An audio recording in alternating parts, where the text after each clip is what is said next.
You're listening to the Identity at the Center podcast.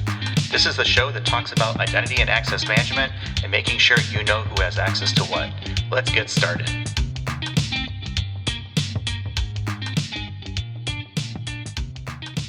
Welcome to the Identity at the Center podcast. I'm Jeff, and that's Jim. Hey, Jim. Hey, Jeff. How are you?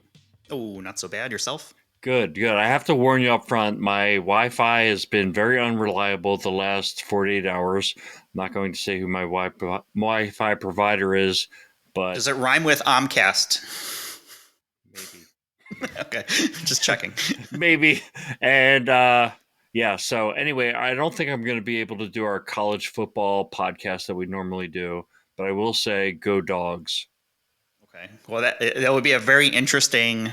If we were doing a college podcast on college football, it would be completely you, because I have no idea what's going on in the world of college sports at all. It's not something that interests me, so I don't follow it. But I did see that Georgia beat Alabama. Is that right? Yeah, it was a big deal. It was a really big deal.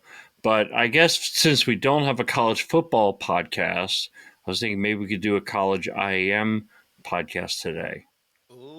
I see what you did there. That is clever girl. Hey. Let's talk a little about identity and access management in the higher education space, i.e. college, university, secondary schooling. I think I'm sure there's a lot of different terms for it kind of around the world, but yeah, that's where we want to head it today. And to help us with that conversation, we've got Adam Mikeal. He's the director for information security, and he's also an adjunct professor at Texas A&M University. Welcome to the show, Adam. Thanks for having me. Yeah, thanks so much for joining us. And I'm really interested and excited to have this conversation, because I don't know if necessarily, unless you've been in the IAM space within education specifically, or have worked with somebody in that space, right, that people might not be aware of the unique challenges that kind of come up in the scale and things that you need to consider as part of that. And we're going to get to that. But seeing as how this is the first time you've been on the show, and we like to always find out, what is the IAM origin story, whether it's identity or maybe information security, but how did you get into this wonderful world of identity and InfoSec? Is it something that you chose, or did you find out that it chose you? That's a great question. I'd say generally it chose me. My background is as a software developer and then a manager of other software developers. I've worked in higher ed for quite a while. Most of my career has been in higher ed. And eventually I found myself as the director of a college within the university here, the College of Architecture. I was the IT director. So I managed developers and systems administrators, the help desk, all of the things that we do within a college. And for those of you who aren't aware of how large universities operate, generally each of the different colleges is fairly independent. We have our own budgets, we have our own staff, and unfortunately, we duplicate a lot of work, right? So like I had my own help desk, just like the College of Engineering had their own help desk, or the College of Liberal Arts. There's always work to try to centralize different functions and infrastructure to avoid that type of duplication of effort. But these are things that are perennial problems within higher ed. So I was there in the College of Architecture, and then I was asked to move over and join the centralized division of IT, right? So this is the organization that reports to our CIO for the university. And my direct boss is the Chief Information Security Officer. So I joined the information security team and took on the portfolio for IT risk, policy, and compliance. And then about a year ago, we took over identity management. So there was an identity management office and all of the different pieces that come along with identity. And that was moved over under IT risk. And so I'm now in charge of those operations as well. What was your gut reaction when you first found out that you were going to be in charge of? First of all, were you part of that? And you're like, yeah, give it to me. Or was like, hey, by the way, Adam, guess what you've got now? Yeah. I think more of the latter. It's one of those, it's the tragedy of success a little bit. You do a few things well, and then they hand you the problem helps. So we had some problems. There were some really effective things that had been done for a long time within identity management, but our scale had outstripped our ability to deliver. And so there had been a long period of time, I think, at the university where the proper resources weren't really given over to provide identity at the scale we needed to provide. We grew in the last 5 years to 10 years. Our university really grew quickly in terms of student growth. We're now in the top 3 nationwide. We have about 75,000 students just at our main campus in College Station, Texas. There are just 2 or 3 other universities that are as large as we are. And then, of course, we have the university system. We can talk about that later. There's even more individuals and students involved. But just at our main campus, it's really big, right? So a lot of students, a lot of faculty and staff. And our infrastructure, the software that had been built up over time to manage identities, the IGA software, right? It was homegrown for the most part. And this had been something that we had been working on, building on different open source technology stacks, and then a lot of custom code for about 20 years.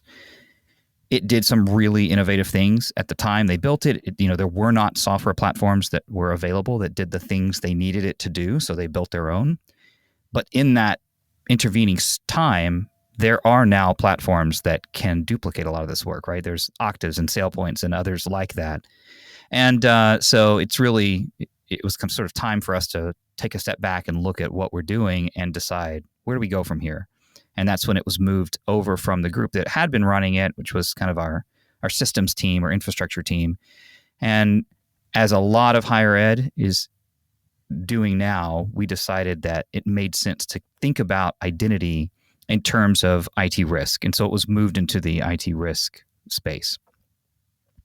So in addition to, I guess, all of that, I think you also find time to do some teaching by way of the adjunct professor title. Yes. What does that mean, adjunct professor? So that's just the term that we use in higher ed to mean that's not your full-time job.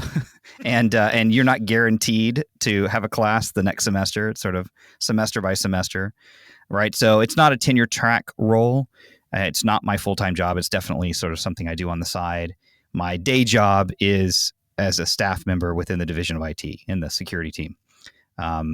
So I teach one class a semester, and I enjoy it a lot. I really like teaching. I like being around the students, and I find that invigorating, and it sort of keeps me focused and fresh.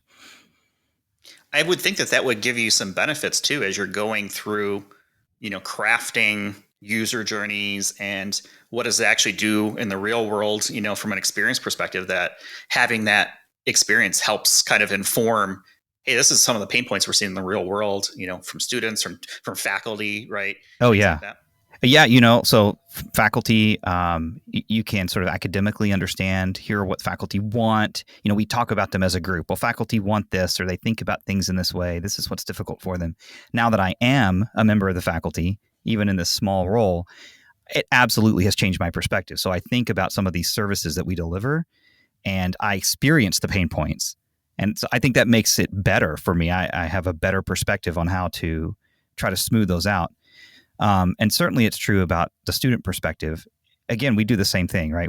We being the IT group, right? We will deliver a service, we'll design it, we'll start delivering it. And we talk about, well, the students are going to want this, or they're going to think about it in this way. And being in the classroom, I'm much closer to the students than I've ever been before. So I hear certain complaints, and they talk about certain things in ways that I've never heard. One of the things I inherited when we took over identity management was our two-factor implementation. We use Duo here at Texas A&M. In fact, we were probably the earliest large research institution, like a university our size. We had rolled Duo out and mandated it for all users, faculty, staff, and students. So we've got, close to 200,000 users using Duo. And we did this earlier than any other university our size. And we'd been going through this process, right? And we had a lot of user education campaigns, and we had it all planned out. And from our point of view in IT, we think about this in a certain way. It seems very normal to us. Two-factor, you get the Duo app, you do the things. And I heard from the students, right? We knew that no one really liked Duo, but man, when I mentioned that I ran the Duo system, the looks I got in my classroom, wow. I said, well, tell me what you really think. They told me what they really thought. Yeah, that was a question I was going to ask. Is I wonder if you'd ever bring some of the identity challenges that you were facing, in the real world into the classroom and ask, or crowdsource or what teach on the topic and kind of explain. And I think that Duo scenario is a prime example of that. Oh yeah, I think the students like that because they're living there, they're living through these scenarios. And they know what it is that we're delivering for them. They're consuming the services. So I'll bring up things that we're doing or problems we have. Is like, hey guys, you remember that outage that happened on Monday? Hey, I'll tell you what really happened. Here's what went down, and here's the difficulties we had. Some of the things we talk about in my class are organizational dysfunction and how you manage teams effectively. And so outages that they experienced as the end user are great learning opportunities for them. That's a fantastic perspective. I want to go back. My first project as an IAM consultant was with the University of British Columbia, almost 10 years to the day. And funny story that came to mind was one of the reasons I kind of took the job originally was like, you're going to travel less than you were traveling. Well, the very first project was, well, just this time, we need you to travel out on Sunday to Vancouver. And you live in Charlotte, North Carolina, but no problem. You just spend all day Sunday and hop on 3 flights. But what a beautiful campus. But kind of what really impacted me, because I was coming out of the financial services industry, which is very complex when it comes to IAM, mostly because of the regulatory environment and the obvious reasons why you have to do security to the extreme. Mm-hmm. But I wasn't prepared for some of the complexities that you face in the higher ed space. So one of the biggest ones being person versus persona. And wanted to see if you kind of just explain that to people, the idea that, Jeff was referring to, you have staff and students and you have faculty, but actually you could be all of those things at the same time, right? Yes. Or potentially you could be none of them for a while and come back and be multiple again. So yeah, maybe you could just talk about that. I literally dealt with an issue this morning, and then on the way over here, walking over to the studio where I'm recording this, with a new administrator who had been here and had a role, and he left for a while, but his identity never went away. It didn't get life cycled because there was a preservation hold on his account because we were dealing with some legal matters. And he came back and wanted to reactivate his identity in order to access certain services. And there was a strange, right? People were not sure how to handle this. And so we were sort of working through the details. So yes, these types of scenarios happen all the time. I think the biggest difference between higher ed and most other organizations or enterprises is, as you noted, we have this idea of a persona or a role. And, you can say, well, the simple case is that, are you a student or are you an employee, right? Now, in employees, we like to separate these into staff and faculty. This is a historic artifact from universities a long time ago, but we still maintain this. And there are differences to your identity, right? So it mainly around what type of access to different systems. But faculty, the rules that govern their employment are different than staff members. And so we've got 3 basic categories: students, staff, and faculty. And then we have everybody else, some type of guest or sponsored account, right? Affiliates in some way. Well, if you've got a student who's, let's say they're a graduate student, and then they're employed, we've got these graduate assistant non-teaching roles and graduate assistants who teach, TAs. They can be acting as a faculty member. They could be an instructor of record. They could be a staff member. And simultaneously, they're also a student. So at first, you're like, fine, that's not that big of a deal, right? But the tricky part comes in when you think about the rules that govern each of these personas, right? So they are a student because they are paying us. So let's say they are paying tuition. They're a student. They get a job. Now they're a staff member. We layer on top of, their student access permissions. Now they've got the access permissions that they have as a staff member. And then something happens and they either quit that job or maybe they're fired. Maybe they're terminated. And it's actually a situation where the department comes to us and says, I need you to remove their access immediately. They've been terminated. Well, okay, but we have to be really careful. We don't remove any access that they are supposed to have as a student, right? Okay, it's the week before finals, and we go in and nuke the account just to be careful. And now they've lost access to the learning management system. And the next day is their final, and then they fail the final. They've paid for the tuition. Well, that's a problem, right? We've set up ourselves for a lawsuit even potentially. And so being able to separate out the access that's granted based upon the personas is important, and it's tricky. There are so many combinations. Basically, if you can imagine a scenario with 75,000 students, we're going to encounter it at some point in time, right? So no matter how edge case that scenario might be. Yeah, I mean, another couple scenarios, you could have a medical college or medical center. You could also one that always blows my mind is that large research universities, the type that have 50,000 students, often put the athletics department out of scope. And a lot of that has to do with how complex identity management is, how many volunteers and things like that. So, I mean, that's something you've experienced as well? Absolutely. We have a medical college. It's one of, we've got a college of dentistry and a college of nursing and a college of medicine as part of the university. We have a school of law. We have, engineering colleges and others that collaborate with the College of Medicine, even, departments that you wouldn't expect. And architecture or liberal arts end up collaborating to do research jointly with the College of Medicine or College of Public Health. And now they're getting access to health data that may or may not be governed by HIPAA, right? So earlier you mentioned the extreme regulatory environment that you used to work in when you were in the financial sector. So one of the things that continually surprises people that I talk to, if they've not had much exposure to higher ed, is that the thing about higher ed is we don't have the scale of data that a straight up hospital might have for HIPAA data, or we don't have the scale of how much data needs to be covered under Sarbanes-Oxley or any of these other GLBA, right? If we're talking about financial data, but we do have some. We do have some data that's covered by effectively every possible regulation you can come up with.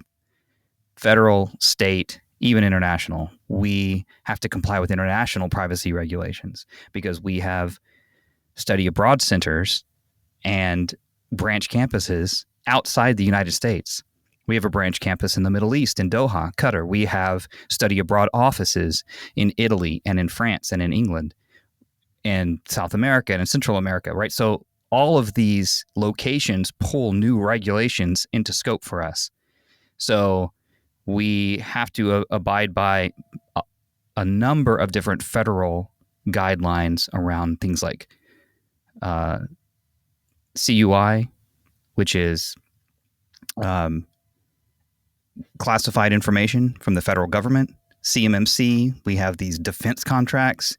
We have things that fall under things like ITAR and EAR for export control.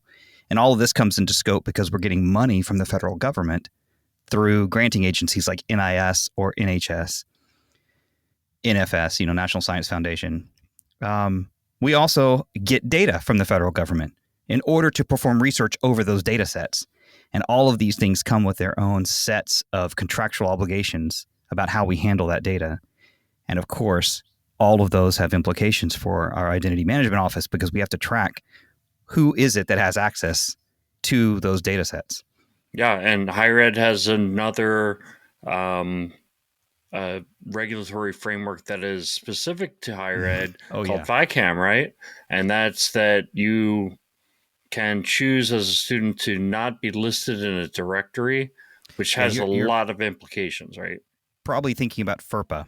FERPA, I'm sorry. Yeah, that's right. That's the Federal Education Privacy something Act, something in Privacy Act. I'm sorry, I can't think of the acronym at the moment, but yeah, we are all very familiar with FERPA. It is probably the most dominant regulatory framework that we deal with.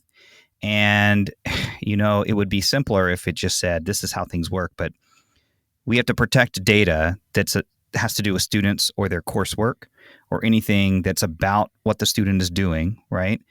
There are certain categories of information that they call directory information that we don't have to protect. So just their name, the fact that they're enrolled, not their course of study, but some basic information about the student and the fact that they are a student, that's considered directory information and can be released publicly. Unless the student has decided to opt out of that and they say, no, I want you to hide my information, then we cannot release that information. So that means that anytime we create a system, let's say a public phone book where you can look up phone numbers of other students, right? Well, we have to make sure that they haven't thrown that flag, right? So that information isn't released. But here's where it gets really interesting. We could easily just say, we're not going to share student records. That would have a lot of follow-on effects. It might be difficult, but we could probably get past that. But what about faculty and staff? If they are also a student and they've suppressed that information, does that mean we can release their information, but only in the sense that, well, we're releasing it because they're an employee, but it's the same information, right? There are a lot of complexities. Yeah, I mean, I remember one issue talked about in the past is if somebody is in a group on a Teams website or something where they have access to courseware, other people can see who's in that list. That could be a violation of the person's FERPA selection. So it can get very difficult. But obviously, I think what we're just trying to do is highlight the fact that, hey, these are all the challenges that you're facing. But I did want to also mention one thing about higher ed, which I see done a lot, and I think it's fantastic. I wish that more industries would adopt this, which is having people register their own ID. And so typically, it's a lot of times called a net ID. You'll have this one global ID for the university that you go and you sign up for. You set your own password. You set your own multi-factor authentication setup.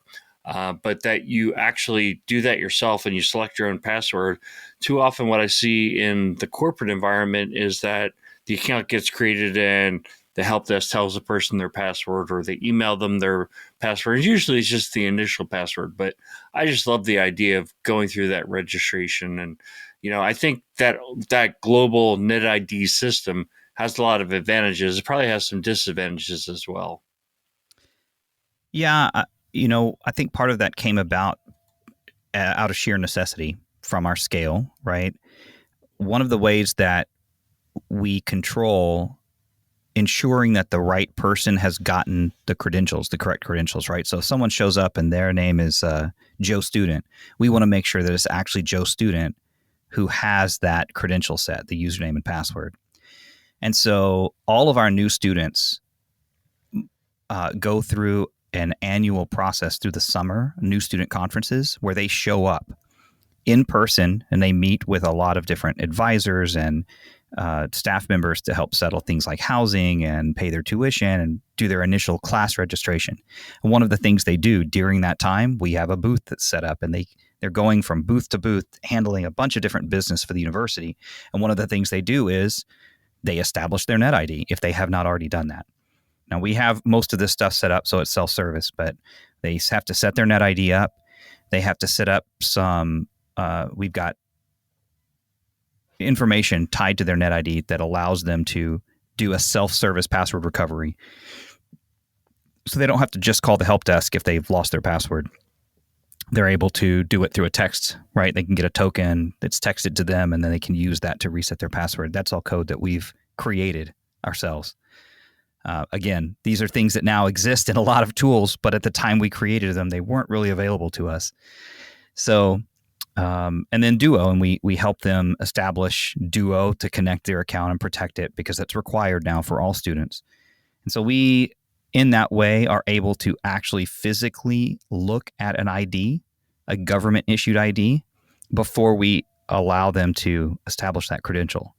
Obviously, through employees, we do that through our HR process when they're hired, and there's a lot of government issued IDs and identification and paperwork that happens there. So that's an easy thing to tie. But for students, we grab them at that new student conference process.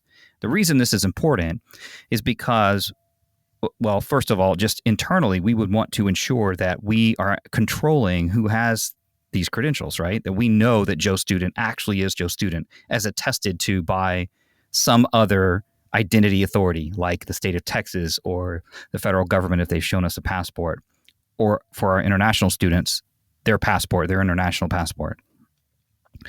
But it's really important because we are part of a larger higher education federation called In Common. And so this is something that involves universities all across the United States and globally.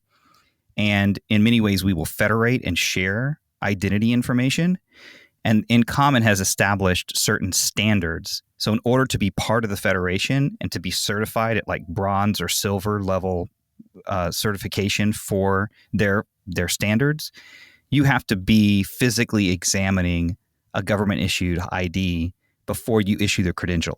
So there are some of the things that we do are part of that consortium and the requirements that come along with that.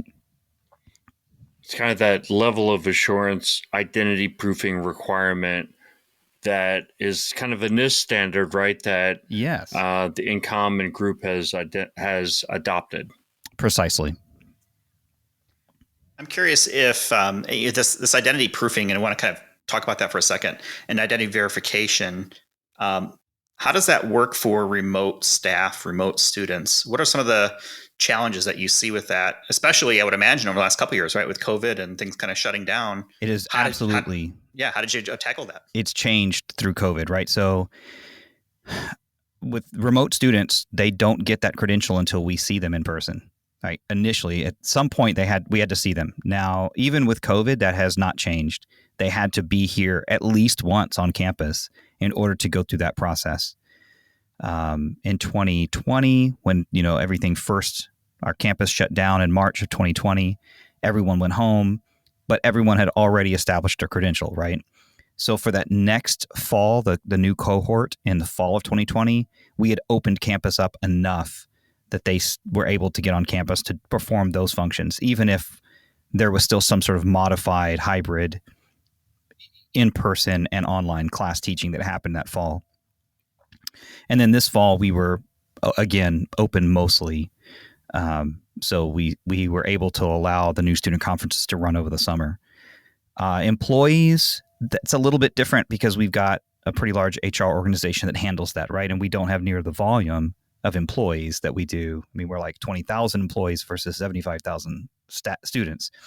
And so when those employee hirings happen, there's usually an HR staff member who's handling that part of the process, and they are part of that attestation. They have to get those identity documents and they have to record those in a file, but that's a different type of process that goes on. Gotcha. I just thought it was interesting to see kind of how that was, if and was it was transitioning to a more digital process. I would imagine at some point it probably will. It is. I think we're going to continue doing that. A great example is our the ID cards that we issue. That we're a state university, so we issue photo IDs that are used to access building control systems and all sorts of things, right? And they do have a picture of the student on them or the staff member and basic information about us. It is a state issued ID. And we used to have a process where you had to go in person and then they would take your picture. It was like being at the DMV, and then they would print the ID right there. And they would, ask to see your ID, your government issued ID, before they would create the Aggie ID. That's what we call it. Where the Aggies, that's the name for Texas A&M. Historically, we were an agricultural and mechanical college. So agriculture, life sciences, and engineering are still our major emphasis. The largest colleges that we have. Anyway, so the Aggie ID, one of the changes that was made early on in COVID is that they altered the workflow so that previously the students had logged on to a website and they say, here's all my information, I need a new Aggie ID. Then they would show up at the office, verify their identity, get a picture taken, and get the ID issued. And during COVID, they changed it so that the student could upload their photo that they took in that same website process. And then they would print and mail the student the ID. And so the relying on the verification of identity that had happened prior to that, before they were issued the net ID. Gotcha.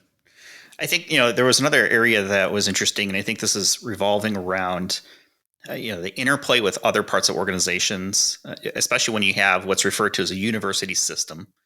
For folks that aren't familiar with, okay, so what is a university system? What does that mean?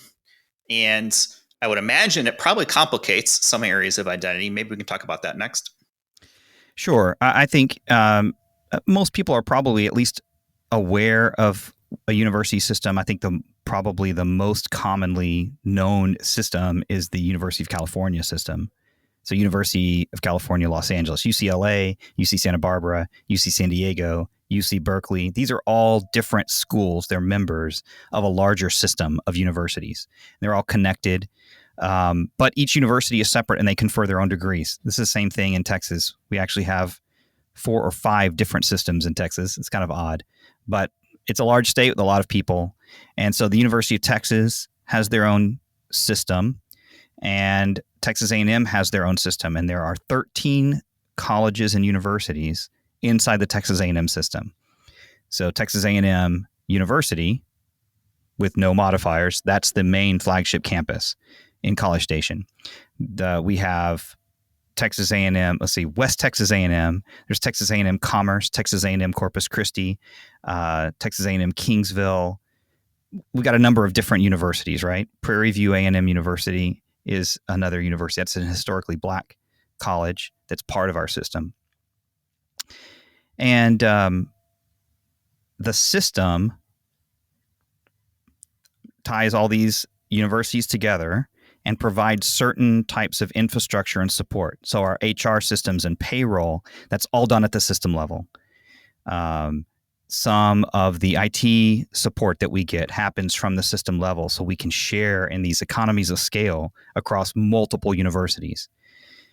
But each university is accredited separately, right? So the degrees that are conferred, they're not transferable between the different universities. It comes from a specific university because sometimes the accrediting agencies are different. So like we're Texas A&M University, the flagship, we're accredited through a particular accrediting agency.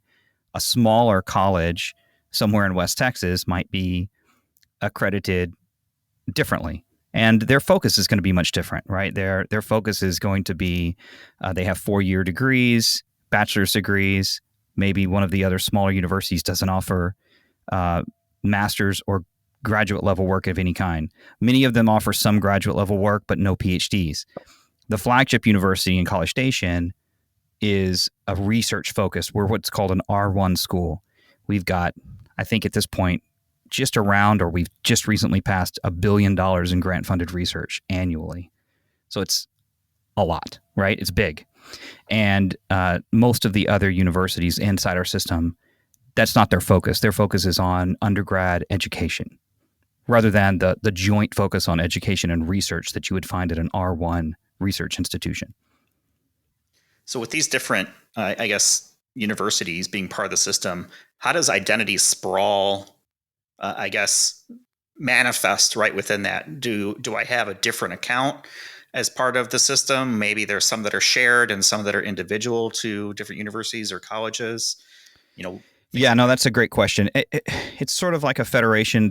Each university maintains their own identity system. There are some elements that are shared up at the system level.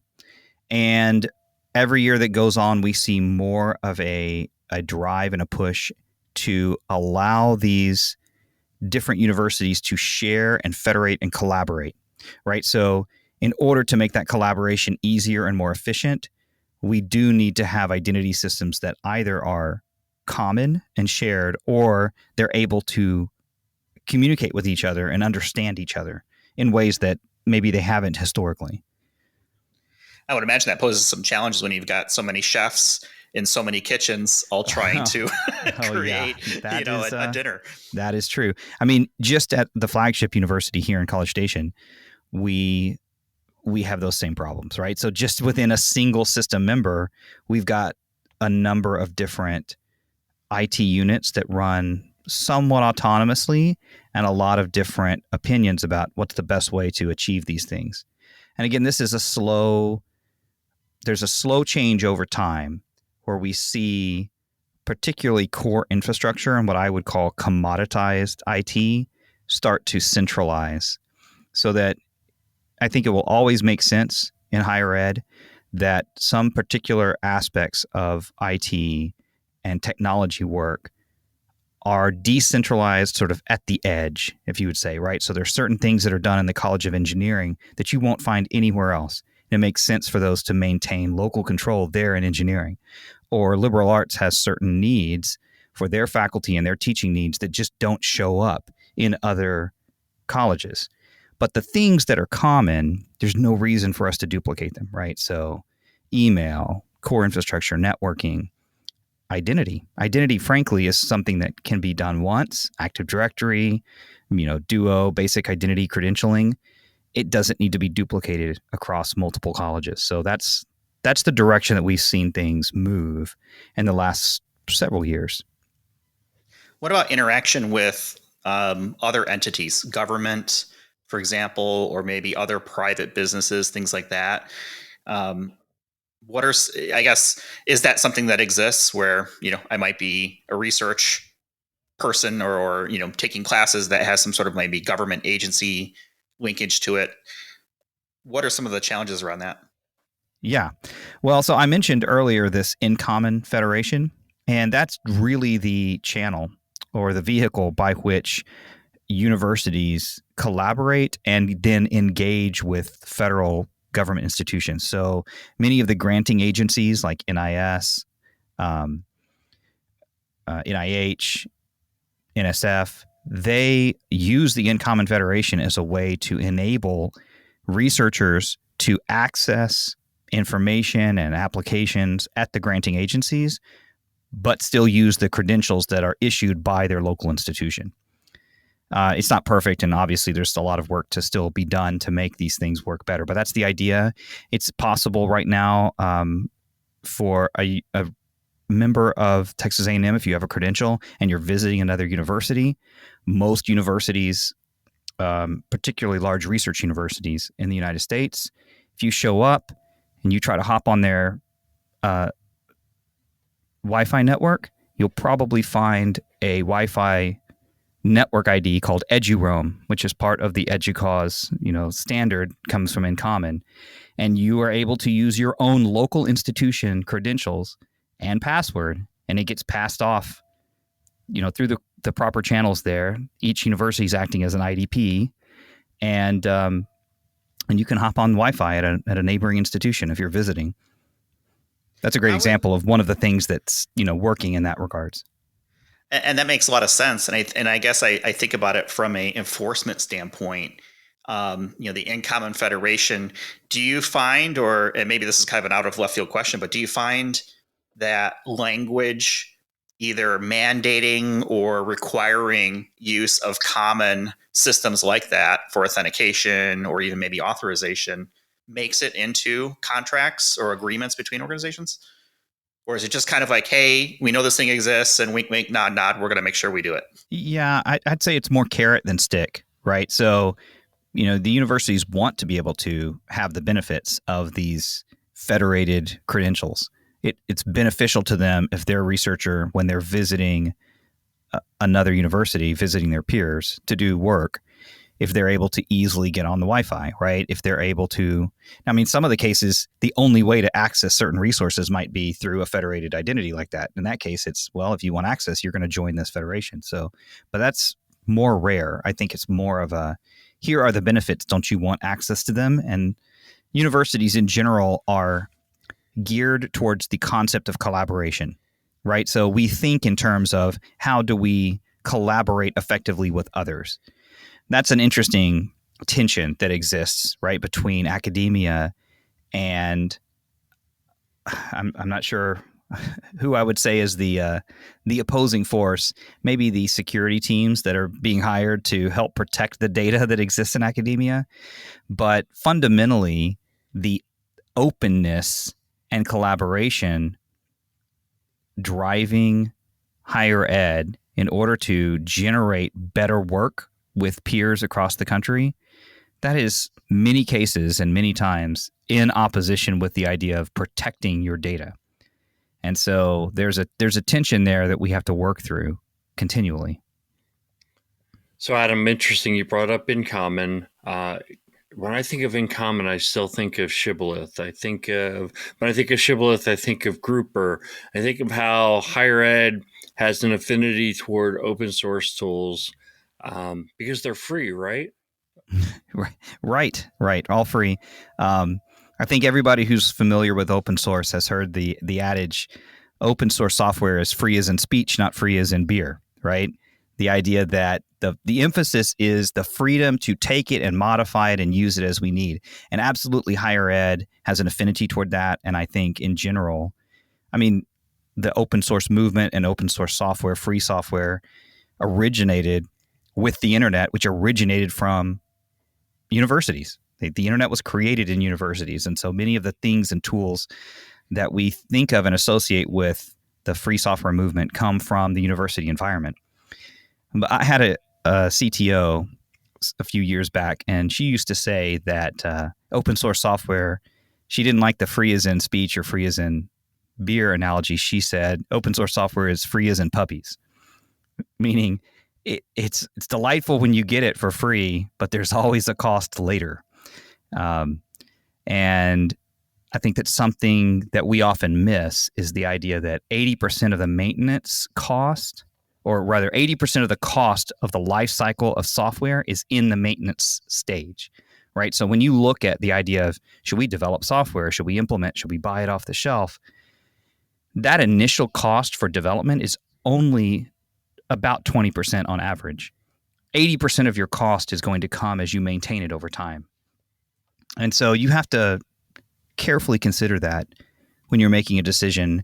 Should I simply buy a commercially available tool, or should I take a great open source platform and build on that, customize it? Is it capable? Is it possible I can take an open source platform and just use it as it is?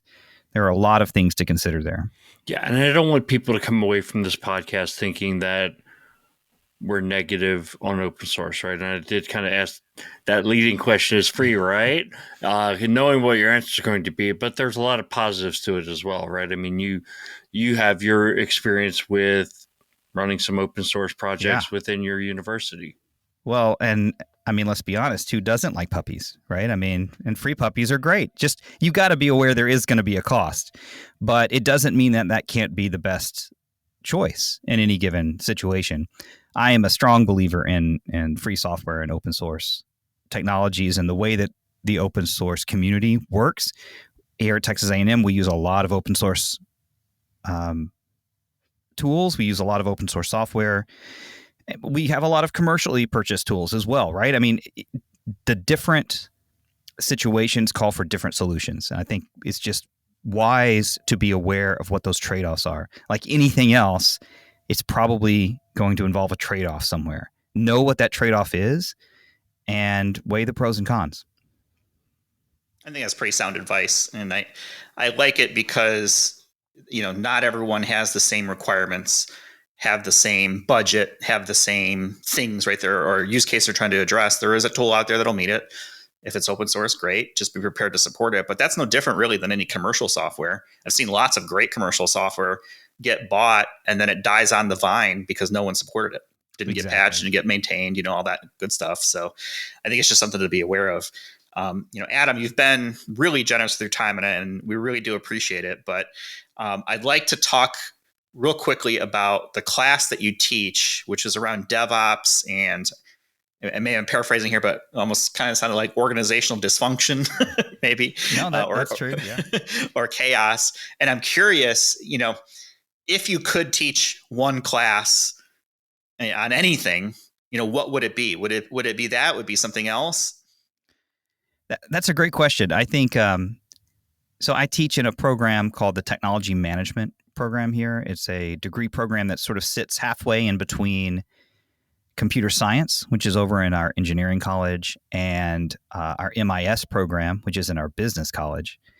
And this program is not quite either one of those. And one of the things that I think a strength of this program is its emphasis on some of those soft skills that are really necessary to succeed in a large organization. I'm really fortunate. The class that I teach, I actually literally designed the curriculum. So I think in some ways you'd say I'm teaching exactly the course I want to teach. I created it, right? We call it DevOps and the Modern IT Team. And so the idea is, people throw this word DevOps around a lot. And, it's a job title sometime. It's a group title sometimes. It's, buy DevOps. We got this software. You'll become DevOps shop. Well, I think we all know that's not really how that works. And nothing in life is ever that simple. But one of the things I teach my students is that DevOps is a culture and an approach to delivering software. It's an approach to how you do business as a team. And there are a number of aspects and characteristics that indicate that you're doing things in a DevOps sort of way, right? A focus on automation, a focus on metrics and monitoring and instrumentation, a focus on infrastructure as code, and also a focus on joint responsibility and accountability, putting people involved in the team who can achieve the results and make them all jointly accountable for delivering those results, rather than splitting the team up into silos and then pointing fingers at each other so that things can't get done. So my class is unique in that it spends about half the time we talk about these types of soft skills, and I make them read a lot of books. I don't know if anyone's ever read a book called The Phoenix Project. There's an author named Gene Kim. I would highly recommend it. I recommend it to anyone who's listening. It's great. It's a great introduction to DevOps, and it tells about DevOps through a story. It's a fiction, right? So there's this story of a whole bunch of people, Bill and Patty and Wes, a whole bunch of characters that run an IT group, and they've got a big problem, a project that's failing, and they have to figure out how to fix it.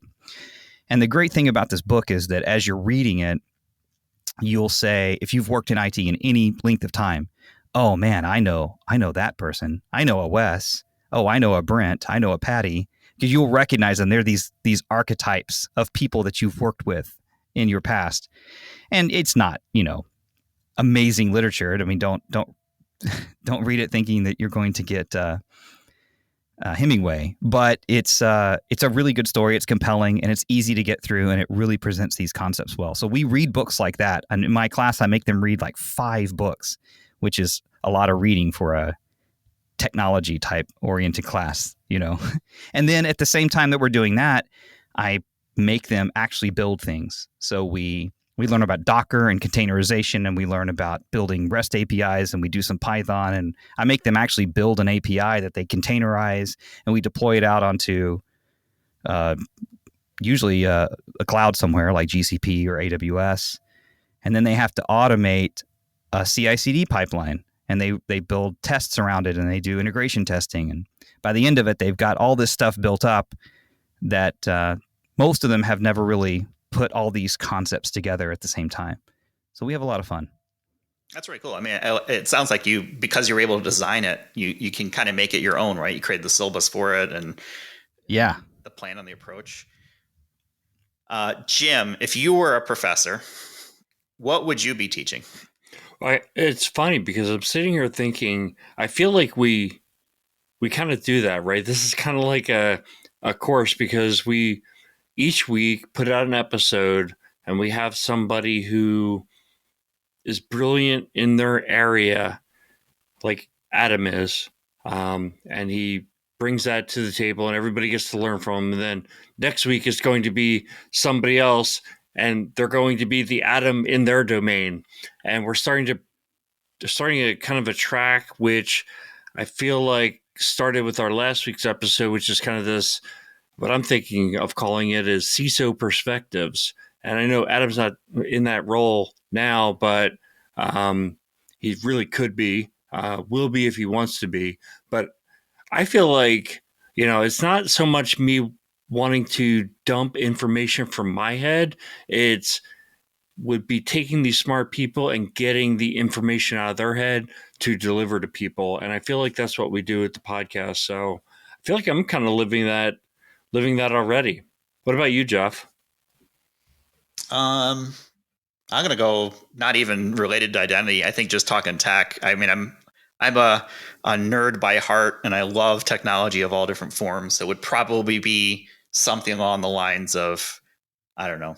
And we're kind of doing this a little bit with it. I think the YouTube live streaming that we started, recently, but I think just having a general conversation around where technology is going and sort of the broad conversations of what does that mean for things like society, right? We heard things like blockchain. Now we're hearing things about the metaverse and VR and all this other stuff. And, I always think about it from an identity perspective because that's our job, right? Kind of thinking about that. But I think as a broader kind of social revolution taking space within the tech space, I'd probably be doing some sort of philosophy class of some sort, technology philosophy, or the ramifications of where things are going and where they can go. I love that. Call me in. I'll do a guest lecture. I think it's great. There you go. Maybe we can do that for the live stream. We have some kind of weird conversation around it. Well, technology and culture, that's where it's at, right? I mean, how these things intersect and how technology affects culture. I think that's really what it's about. I think Jeff and we've kind of gotten into the beginnings of some debates about social media and whether its overall impact on society is good or bad. I think you land on the side of it's good. I land on the side of it's bad, which, I mean, we can go all day on that one, right? Oh, that's an entirely different podcast, right? Mm-hmm. Yeah. We don't have time for that. Maybe we should bring that up at a different time. But I two words. Algorithmic amplification. Those are the two words. Yes. Thank you, advertising overlords, for all that. All right. One more oddball question, just because I want to ask, because this is an audio podcast, but earlier Adam mentioned that he's in a studio, and this is clearly the most professional studio that we've had on the show, ourselves included, even with all the fancy technology and tricks that we're doing here. I'm looking at Adam. He's got the headset. He's got a shotgun microphone with a windscreen in a soundproof or sound treated room, at least I should say. And earlier when we were kind of talking, he showed off a tattoo of an astronaut. So my question is this, and I already probably know the answer, but if you could go to Mars, would you? And why would you go, or why not? Yeah. So as you predict, it's a pretty easy answer for me. Absolutely. Right. I think every little kid has some phase where they want to be an astronaut. And that didn't work out for me. But if I were ever given that opportunity, I'd be there in a heartbeat.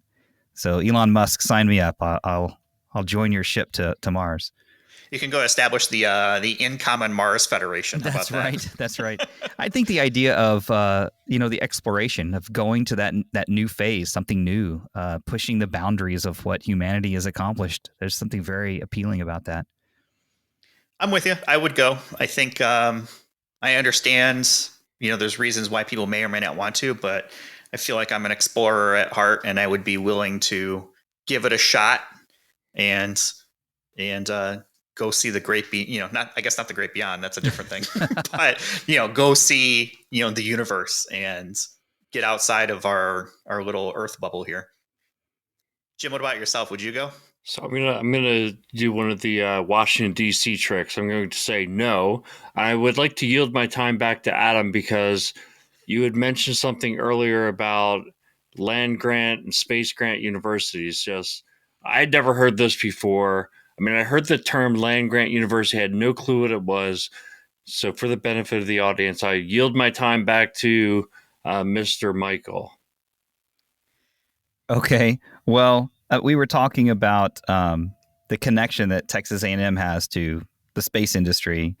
And I mentioned that Texas A&M is one of a very few number of universities who is not just a land grant university, but a land grant, sea grant, and a space grant university.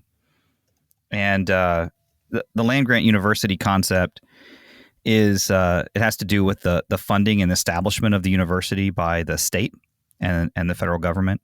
And I'm not. There's a correlation to the Sea Grant and Space Grant, and the university participates through our engineering college, right, with research efforts towards all three of those focus areas. I think that sounds to me like there's a way to expense a trip to Mars, but maybe that's just me. Man, I guess I need to look into that a little bit harder. Right, exactly. All right, I think we successfully went off the rails there a little bit at the end, but I was curious. Let's start to wrap things up. Any final thoughts from this conversation? And Adam, we'll start with you. But what I'm thinking here is, for folks who are listening, and I think this is probably a great intro for people who maybe aren't as familiar with the higher ed space and some of the challenges that identity has there. What are some final thoughts that you think people should be taking away from this conversation? Final thoughts. Well, if you find some of the challenges that I've described interesting, and you want to work at an academic institution, we're going to be hiring in the next few months. So you can go search Google for where Texas A&M posts their job postings. Honestly, I couldn't give you an easy answer to that. I'm sure it's out there somewhere. I think that it's often the case that higher ed is thought of as that the problems that we're facing aren't quite the same as those in industry, but in a lot of cases they are. It's just that we're facing the problems of all of the different industries. We have a medical school, and we've got the finance pieces, and we've got, we're doing defense contract work effectively with research in our engineering school, right? So we've got all of these different pieces that we have to pull together, and they may be small, but the scale that we deal with is that it's all over the place. If there's a problem or an edge case or a strange situation, we're going to find it at some point. That variety probably leads to, I guess, the spice of life, maybe. Oh, yeah, absolutely. Right? It's never the same day twice. Jim, how about yourself? Any final thoughts for this week? Yeah, Adam got me thinking there. So I think they say after you have your basic needs, your income taken care of, then it becomes about the relationships. It becomes about the challenges that you're trying to solve. I think, knowing Adam and working with him and getting to meet a lot of the team, I'd say you definitely get that there. I think our team has that as well. So I'd make a similar pitch for my company, even though we don't make a commercial out of this. But yeah, so I think that Adam's invitation to go out and apply, you should definitely consider. Yeah, so now we're all competing for resources since identity is so hot right now. Right. I want to leave this on a positive note, so maybe we'll wrap it there before we start drawing knives on each other and fighting over resources. But I do appreciate, Adam, you taking the time with us. I know you're a busy guy. Certainly, again, hats off and kudos to the recording environment. Well done, Texas A&M. Actually, one of the few schools that I've actually been to on site. So I actually have been to Texas A&M. It was about 20 years ago, but I've been there. Oh, wow. Well, it's changed a lot since you've been here. The last time I was there was Kyle Field and a bonfire, which that is no longer a thing that takes place. But that's how far back I go. So with that, we'll go ahead and wrap it up for this week. I want to remind folks, again, we're doing a weekly live stream, Jim and I. It's over at idac.live. That'll take you right to our YouTube channel. And we hope to see you there. It gives us kind of an opportunity to have real-time conversations with the folks who are taking part of the stream and kind of watching and listening and interacting and just getting it off the ground here. So we're kind of slow rolling into it, still figuring it out a little bit, but certainly encourage folks to get over there, check it out, subscribe, notify, all the cute YouTube things that what people like to say. And then if you want to check us out on the web, we're at identityattthecenter.com or idacpodcast.com, and also on Twitter at IDAC podcast. So with that, we'll go ahead and leave it. Adam, thanks a lot. Jim, thanks. And we'll talk with everyone in the next one. Thanks, guys. Thanks for listening to the Identity at the Center podcast. If you like what you heard, don't forget to subscribe and visit us on the web at identityattthecenter.com.